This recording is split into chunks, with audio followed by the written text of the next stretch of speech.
Green Tree Productions is proud to present Duncanville Weekly News.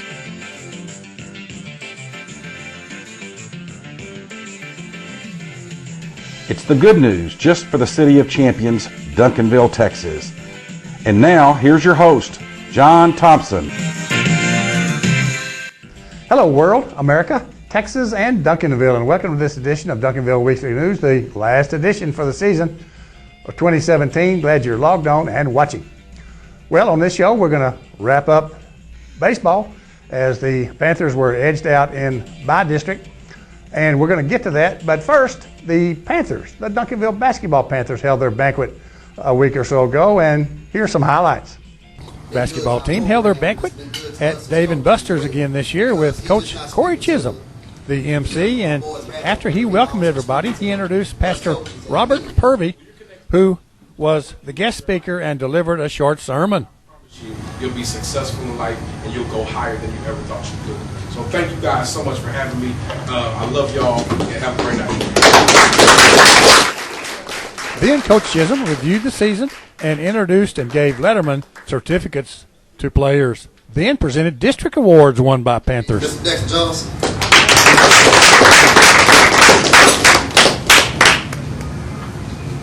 Next, we have another recipient of the District 768 First Team All District, Mr. Miles Duke.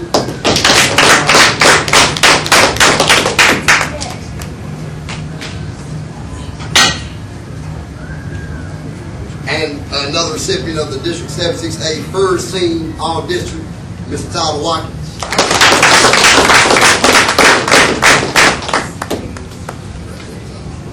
Then thanked his assistant coaches and everything that we do, and I'm grateful to be around you, because I tell you all the time, you know, we're a team. This is a group effort, and those guys, they work. You know, they go above and beyond the call to do. I'm in my corner, you know, even back when I was assistant coach here, and you know, he's no stranger to our program, Mr. John Thompson. the highlight video was the climax of the evening.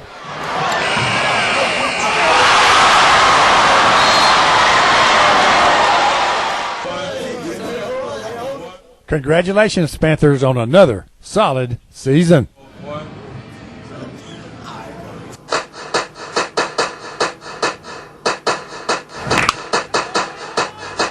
It's springtime in Texas, and that means Duncanville Panther baseball right here on Duncanville Weekly News and the Panther Dugout Show. The Panther Dugout Show brings us updates and highlights of the past few games and a peek ahead to the Panthers' next games.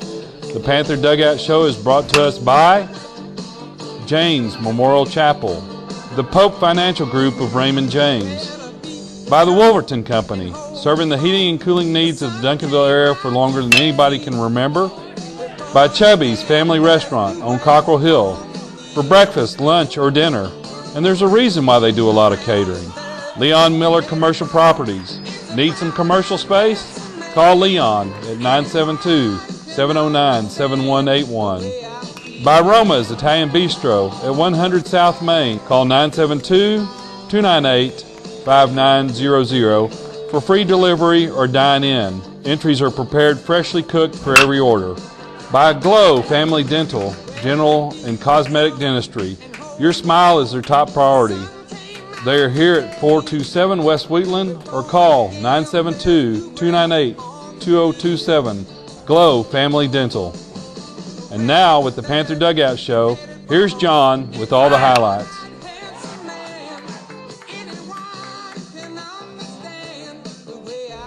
Hello, Duncanville baseball fans, and welcome to unfortunately, the final edition of the Panther Dugout Show for this season. As you can see, Coach Scott Fahey is here to go over the last games of the season with us. And due to an oversight, I left out the wrenching game of the district last time. And Scott, review that with us right quickly. Well, we were in a situation where we needed to win out to force possibly a tie for 4th place. And final district game was against Grand Prairie at Grand Prairie. And going into that, we knew we had to win. And so luckily we took care of business. The Panthers traveled to Grand Prairie High School in their new facility. For years and years, all the games were played at Turner Park, and now they got a turf complex. In the top of the second, Alex Sanchez leads off with a single into center field. There's a look at their new field. That's followed by a Devin McPhail double down the right field line. And on the play, Sanchez is able to race from first to third. We then courtesy run for Sanchez at third with Elias Lavario.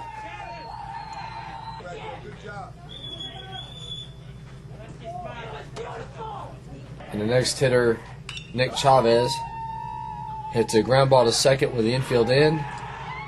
But Elias gets a good jump.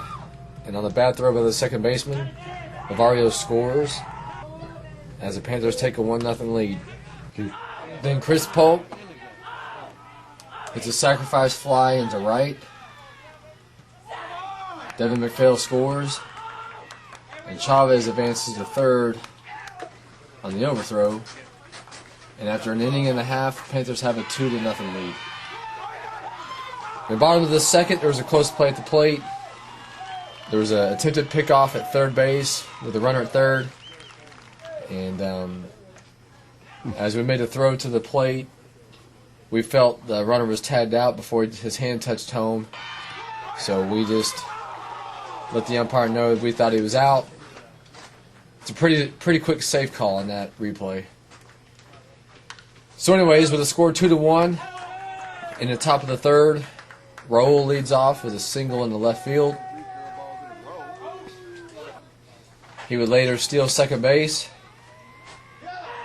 And then on a throw, on a steal attempt by Raul to third, the throw gets away from the third baseman. Raul hustles into the plate and gives the Panthers their third run of the night. In the top of the sixth with a score 3-2 Panthers, Ray leads off with a sharp single up the middle. We pinch run for Ray with Elias. And on a attempted steal, hit and run play, the umpire calls interference on our hitter, which makes the runner have to go back to first with their hitter called out. But we've watched it several times, and there was no swing on the play, and I don't know how the umpire could discern that there was interference on our player, but that's what was called. So we rolled with it, deal with it, and eventually finished our discussion. So with 2 outs and a man at first, stealing on the pitch, Nick Chavez ends up singling or hits a ball to the left field line. That scores Lavario all the way from first base, pushes the Panther lead to 4-2. We then pinch run Isaiah Anderson at second for Chavez. And on a Chris Polk single in the right field, Isaiah is able to hustle around and score the Panthers' 5th run as Polk takes second base on the throw to the plate. Headed into the bottom of the 6th, the Panthers have a 5-2 lead. And then with runners on first and third, in the bottom of the 6th, with a base hit into center, the Gophers add their 3rd run. We then bring in our closer, Jonathan Pineda, to finish out the 6th. And with the bases loaded and 2 outs, he induces a ground ball to the third baseman, Jaramillo, who gets the force out at third base for the 3rd out of the inning. Then in the bottom of the 7th, with the score still 5-3 Panthers, with 2 outs and nobody on, we get a swinging 3rd strike to end the Grand Prairie Gopher season and keep the Panthers' playoffs hope alive.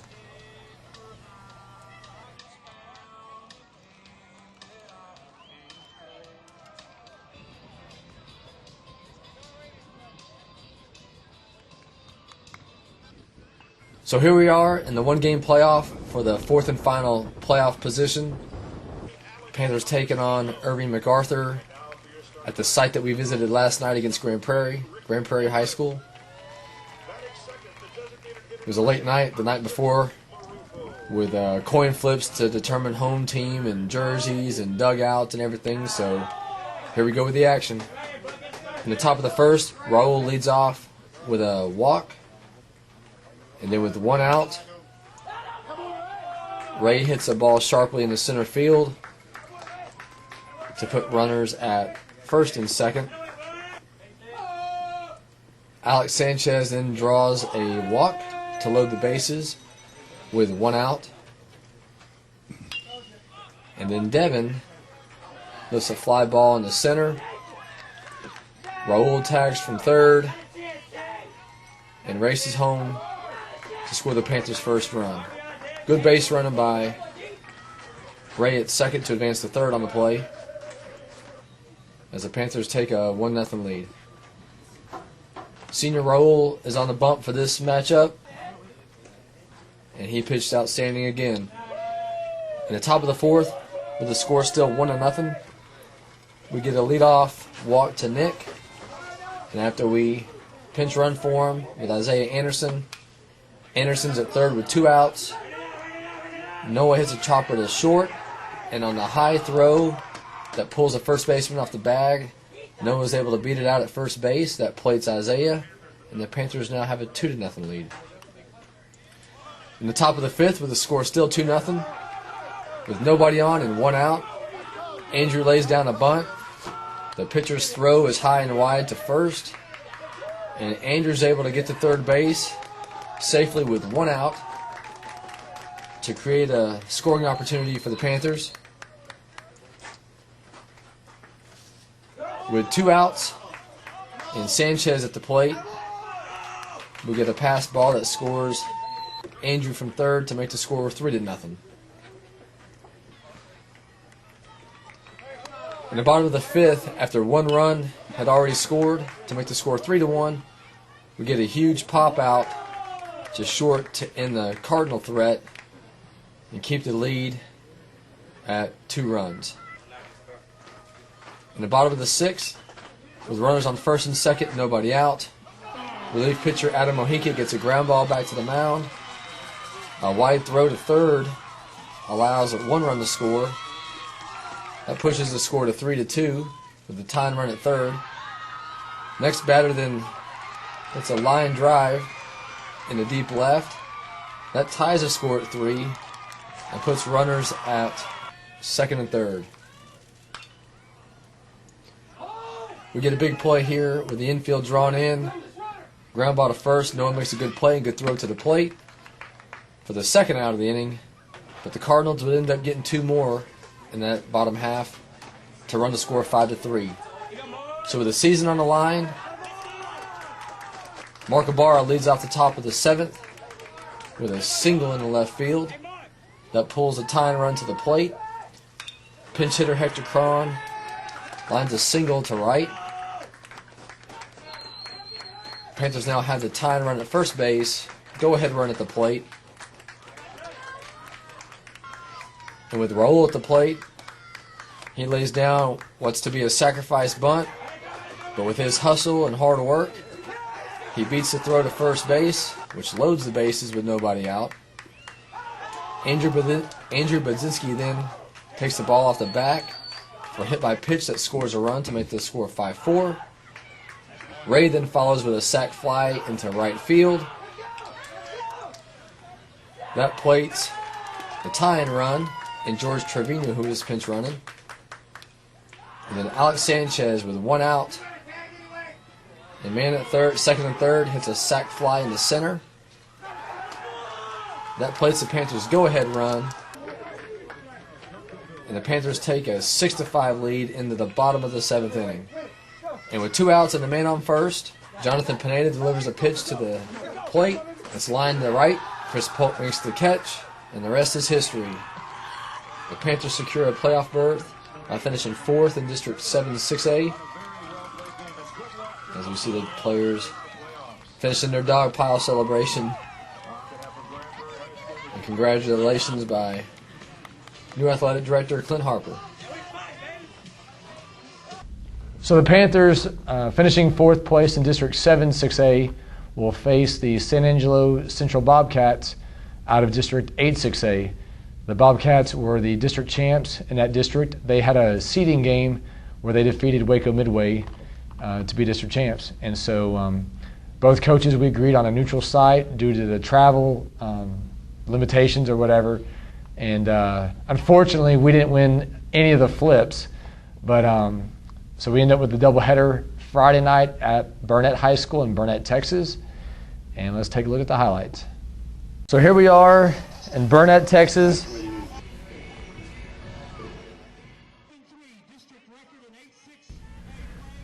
The site of the bi-district round with your Panthers playing against San Angelo Central Bobcats.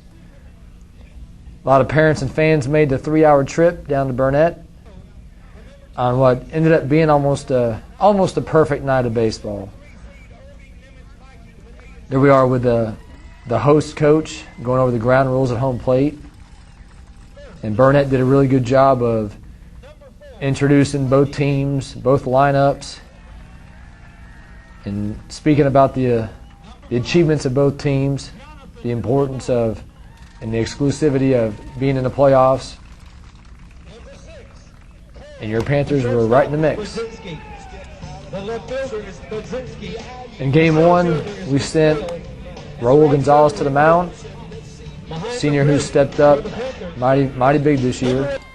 And he held the Bobcats scoreless for 6 full innings. And then at the top of the 7th,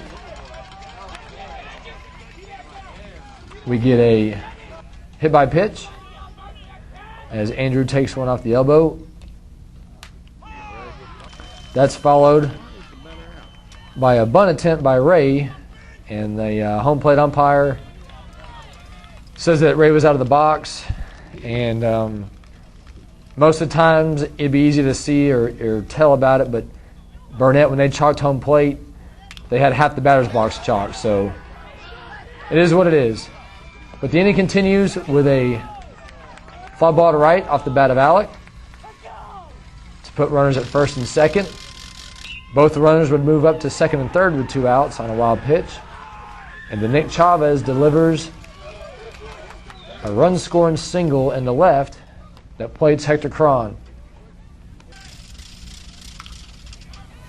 Your Panthers have a 1-0 lead into the bottom of the 7th. With a leadoff man on in the bottom of the 7th and nobody out. They get a long fly ball on the right. It gets over our head, and now the Bobcats have runners at second and third with nobody out. And off of Jonathan Pineda, the Bobcats tie at 1-1. But we do a good job of keeping runners at first and third. Eventually they steal a base. And Pineda ends up striking out the side with runners at second and third and nobody out. He comes all the way back and punches out 3 consecutive Bobcat hitters. So the Panthers had new life going into the top of the 8th. And we get back on offense. Hector leads off with a single to center. And with 1 out and a runner on the move, Noah grounds to short. He's able to beat it out at first base. And with George Trevino running at second, and then at first and second, nobody out, Raul lays down a perfect bunt to get runners to load up the bases. But the Panthers end up stranding runners, bases loaded with 1 out.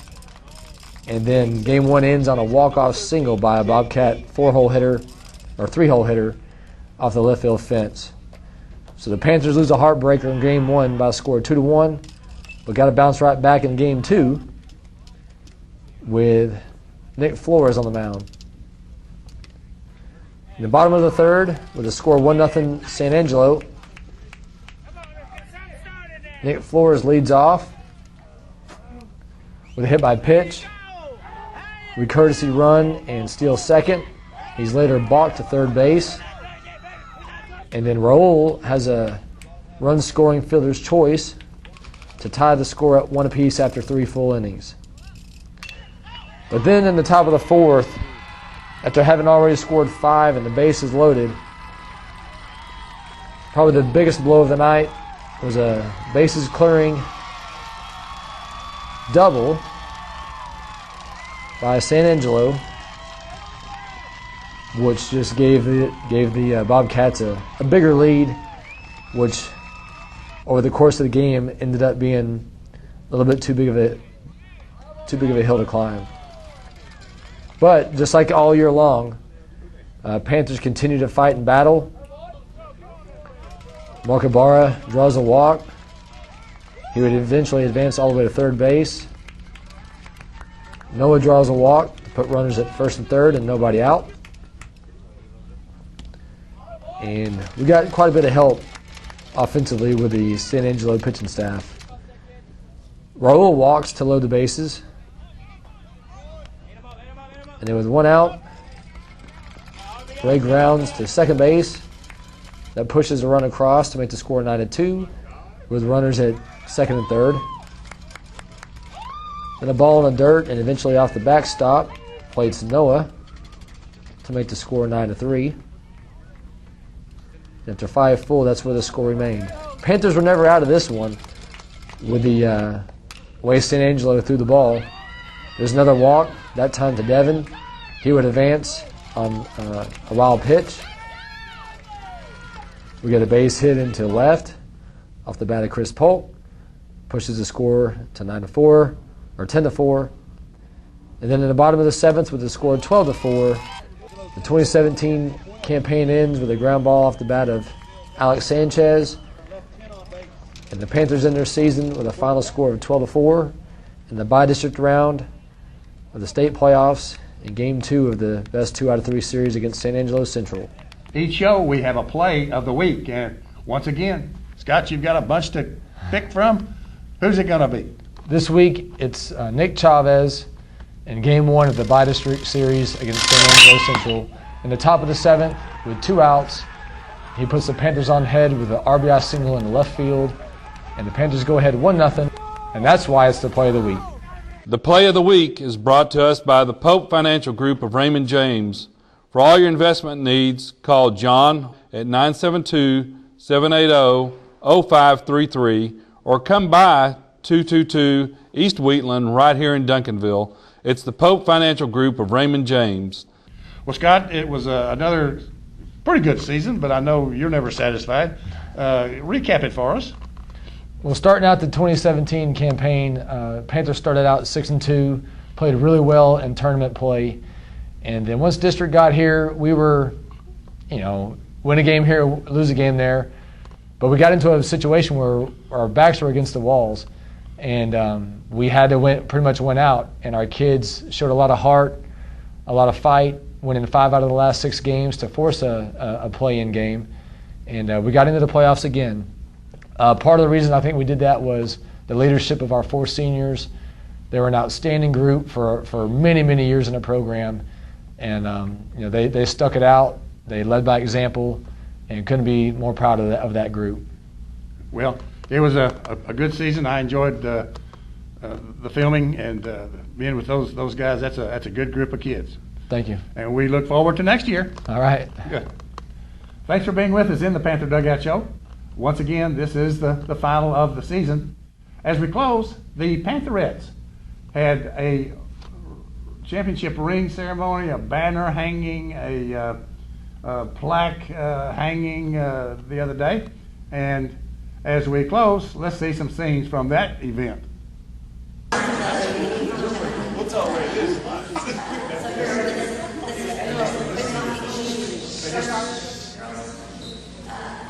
The last donated plaque to the girls this year to be sold. My parents actually paid I'm the president.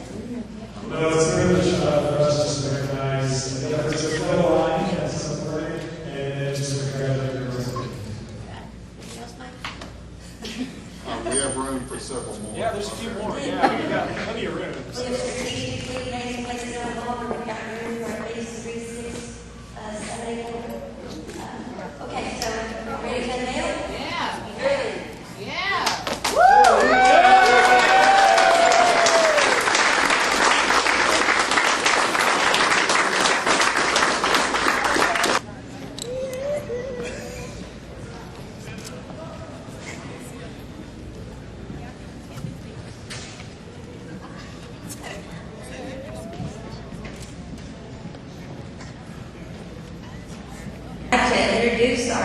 distinguished guests first, and that would be our athletic director, Ted Harper, our Duncanville High School principal, Tia Simmons, and our superintendent, Dr. Mark Smith. Board members, Carla Fahey, and Janice Savage. We want to thank you tonight for all of your work and all of your dedication to your athletes, and just present you with a small token of our appreciation.